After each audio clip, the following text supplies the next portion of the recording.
નમસ્કાર, હું છું માર્ગી. આપની સાથે હેડલાઇન્સમાં જોઈએ કેટલાક મહત્વના સમાચાર. વડાપ્રધાન શ્રી મોદી 25મી ઓગસ્ટે અમદાવાદના નિકોલમાં એક વિશાળ જાહેર સભાને સંબોધવાના છે. આ કાર્યક્રમમાં અંદાજે 1 લાખ લોકો હાજર રહે તેવી શક્યતા છે, જેને ધ્યાનમાં રાખીને તડામાર તૈયારીઓ ચાલી રહી છે. વરસાદની આગાહીને કારણે ખોડલધામ ગ્રાઉન્ડમાં સભા માટે ખાસ વોટરપ્રૂફ જર્મન ડોમ બનાવવામાં આવી રહ્યો છે. આ આયોજન એએમસીની ચૂંટણીના 6 મહિના પહેલા મતદારો સુધી પહોંચવાનો એક પ્રયાસ છે. અમેરિકાના વ્હાઇટ હાઉસમાં યોજાયેલી આંતરરાષ્ટ્રીય બેઠક પહેલા એક રસપ્રદ ક્ષણ જોવા મળી, જ્યારે ઇટાલીના પીએમ જોર્જિયા મેલોનીએ રાષ્ટ્રપતિ ડોનાલ્ડ ટ્રમ્પના સહાયકનું નમસ્તે કહીને સ્વાગત કર્યું. ત્યાં હાજર અન્ય નેતાઓ પરંપરાગત હાથ મિલાવીને અને ઔપચારિક અભિવાદન કરી રહ્યા હતા. તે જ સમયે મેલોનીએ ભારતીય શૈલીમાં નમસ્તે કહ્યું ત્યારે બધા આશ્ચર્યચકિત થઈ ગયા હતા, જેનો વિડીયો સોશિયલ મીડિયા પર વાયરલ થઈ રહ્યો છે. કોંગ્રેસ અધ્યક્ષ મલ્લિકાર્જુન ખડગેએ જણાવ્યું કે સુપ્રીમ કોર્ટના ભૂતપૂર્વ ન્યાયાધીશ બી સુદર્શન રેડ્ડીને ઇન્ડિયા બ્લોક તરફથી ઉપરાષ્ટ્રપતિ પદ માટે ઉમેદવાર જાહેર કરાયા છે. રેડ્ડી ભારતના સૌથી પ્રતિષ્ઠિત અને પ્રગતિશીલ ન્યાયવિદોમાંના એક છે.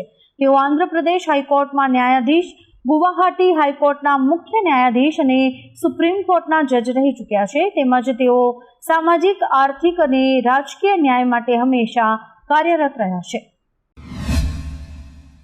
વૈજ્ઞાનિકોએ અમેરિકાના પેસિફિક કિનારા માટે એક ગંભીર ચેતવણી જાહેર કરી છે. તેમણે જણાવ્યું છે કે કાસ્કેડિયા સબડક્શન ઝોનમાં એક મોટા ભૂકંપને કારણે 1000 ફૂટ ઊંચી મેગા સુનામી આવી શકે છે. વૈજ્ઞાનિકોને અંદાજ છે કે આગામી 50 વર્ષમાં 8.0 કે તેથી વધુ તીવ્રતાનો ભૂકંપ આવવાની 15% શક્યતા છે. આ સુનામી સિએટલ, પોર્ટલેન્ડ અને ઉત્તરી કેલિફોર્નિયા જેવા શહેરોને ડૂબાડી શકે છે. પાકિસ્તાન હવે 29મી ઓગસ્ટથી શરૂ થનારા હોકી એશિયા કપ ટુર્નામેન્ટમાંથી સત્તાવાર રીતે બહાર થઈ ગયું છે. સુરક્ષાના કારણોસર પાકિસ્તાન હોકી ફેડરેશને ભારત આવવાનો ઇનકાર કર્યો છે. આ સાથે ઓમાને પણ પોતાનું નામ પાછું ખેંચ્યું છે. આ નિર્ણય બાદ બાંગ્લાદેશ અને કઝાકિસ્તાનને આ ટુર્નામેન્ટમાં રમવાની તક મળી છે.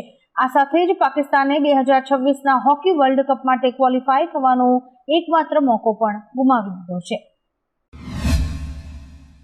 રાજકોટના લોકમેળામાં આરોગ્ય વિભાગે કડક કાર્યવાહી કરી છે. 5 દિવસમાં 700 કિલોથી વધુ અખાદ્ય ખોરાકનો નાશ કર્યો છે. બટાકા, બરફ, ચટણી, વાસી ઢોકળા, ખીર, ખીચા અને કલરયુક્ત ખોરાકનો નાશ કરાયો છે. વધુ વખત વપરાયેલા તેલના ઉપયોગ સામે પણ પગલાં લેવાયા છે. 40થી વધુ ખાણીપીણીના વેપારીઓને નોટિસ ફટકારાઈ છે. લોકોના આરોગ્ય સાથે ચેડા કરનાર વેપારીઓ સામે આરોગ્ય વિભાગે દરોડા પાડ્યા છે.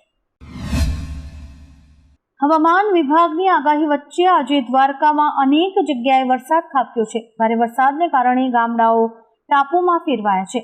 લાંબા ગામમાં ભારે વરસાદને કારણે લોકોને ભારે હાલાકી ભોગવવાનો વારો આવ્યો છે. જામ કલ્યાણપુરમાં પણ વરસાદ ખાબક્યો છે. ભારે વરસાદને કારણે નદી અને ચેકડેમ્સ છલકાયા છે.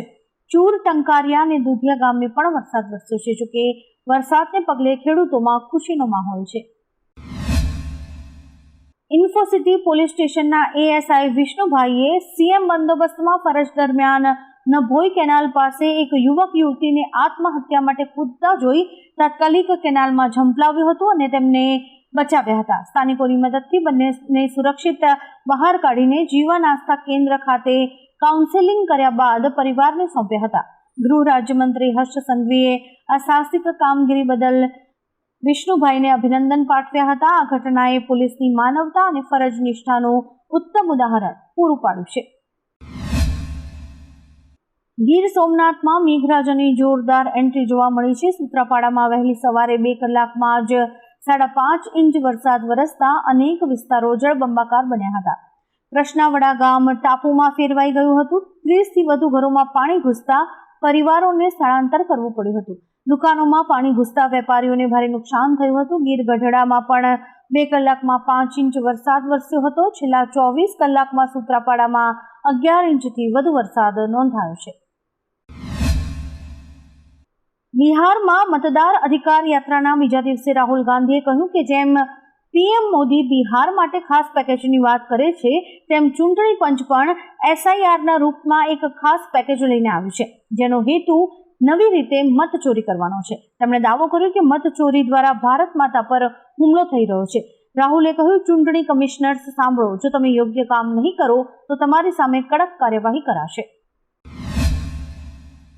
મુંબઈમાં થઈ રહેલા ભારે વરસાદને કારણે જનજીવન અસ્તવ્યસ્ત થઈ ગયું છે. શહેરના અનેક વિસ્તારોમાં કમર સુધીના પાણી ભરાયા છે, જેના કારણે રસ્તાઓ પર ટ્રાફિક થઈ ગયો છે અને વાહનો ફસાયા છે. અંધેરી સબવે પાણી ભરાવાને કારણે બંધ કરી દેવાયો છે.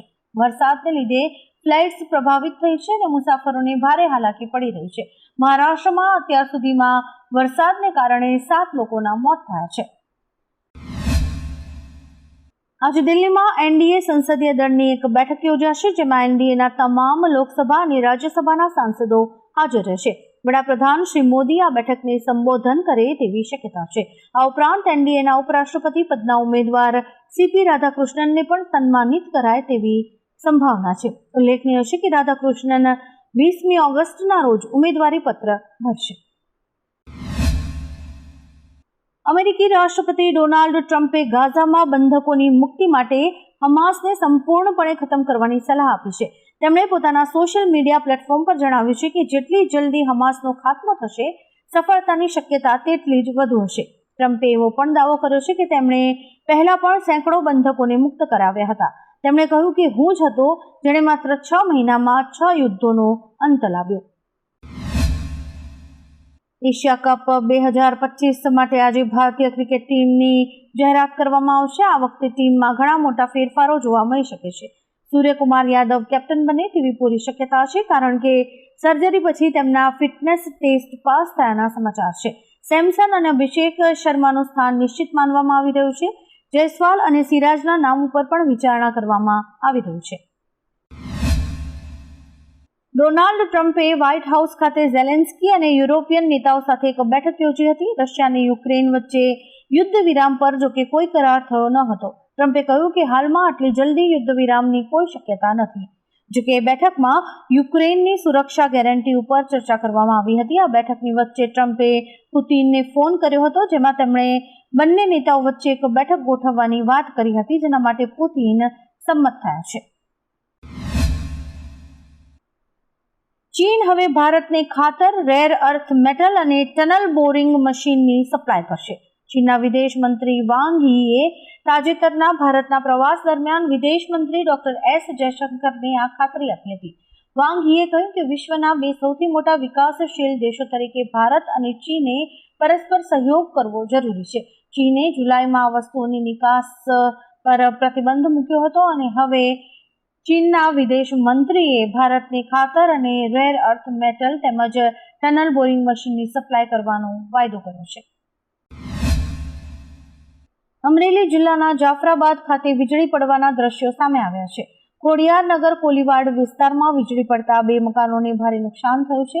મકાનની દિવાલોમાં તિરાડો પડી જતા સ્થાનિકોમાં દહેશત ફેલાઈ છે. આ સાથે જ ઘરમાં રહેલા ઇલેક્ટ્રોનિક ઉપકરણો પણ બગડી ગયા છે. હવામાનમાં અચાનક આવેલા પરિવર્તનથી લોકો ચિંતિત બન્યા છે. સદનસીબે આ બનાવમાં કોઈ જાનહાનિ નથી થઈ.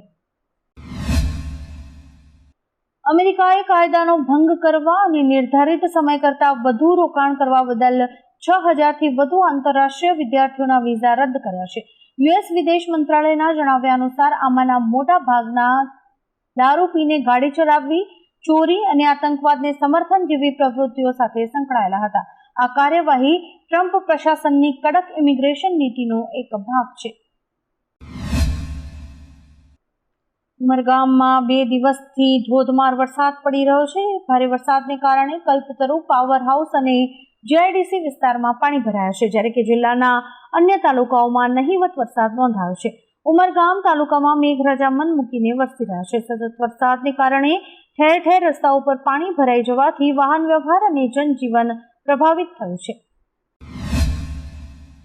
જૂનાગઢમાં ધોધમાર વરસાદથી જળબંબાકારની સ્થિતિ સર્જાઈ છે. માંગરોળમાં 4 કલાકમાં 4 ઇંચ વરસાદે જનજીવન અસ્તવ્યસ્ત કરી નાખ્યું છે. ખેતરોનું પાણી રસ્તાઓ પર ફરી વળ્યું છે. જૂનાગઢ કેશોદ માંગરોળ હાઈવે પર પાણી ભરાયું છે. જટાશંકર અને વિલિંગડન ડેમની મુલાકાત પર પ્રતિબંધ મુકાયો છે. સ્થાનિક ધારાસભ્યએ ઘટના સ્થળની મુલાકાત લીધી હતી. સુલતાનપુરના રહીશોએ રસ્તા પર પાણી ભરાવાની સમસ્યા વ્યક્ત કરી હતી. રાજ્યમાં હવામાન વિભાગ દ્વારા ભારે વરસાદની આગાહી કરવામાં આવી છે. આ સાથે સૌરાષ્ટ્ર માટે રેડ એલર્ટ જાહેર કરવામાં આવ્યું છે.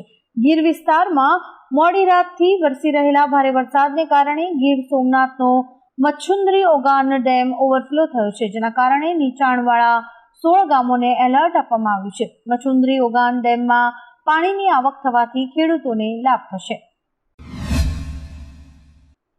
આવા જ કેટલાક રસપ્રદ સમાચારો નિહાળવા માટે અમારી યુટ્યુબ ચેનલને લાઇક, શેર અને સબસ્ક્રાઇબ કરો અને જોતા રહો હેડલાઇન્સ.